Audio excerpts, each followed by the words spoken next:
Hello guys, প্রথমে আমি কড়াইতে মাছ দিছি, তারপরে পেঁয়াজ, আলু, ঝাল, তারপরে আপনার রসুন সব কিছু কেটে দিলাম। এবার দেখুন, এই যে একটু গুঁড়া লঙ্কা দিলাম, এই যে জিরা গুঁড়া দিলাম,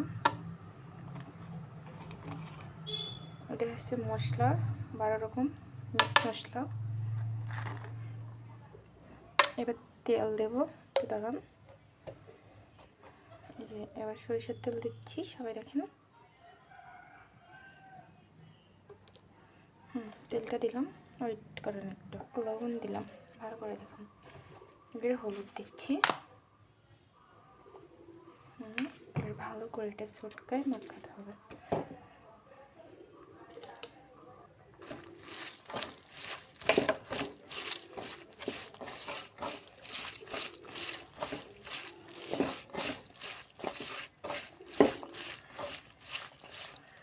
একটু সুন্দর করে মাখালে তারপরে একটু সব কিছু যাবে।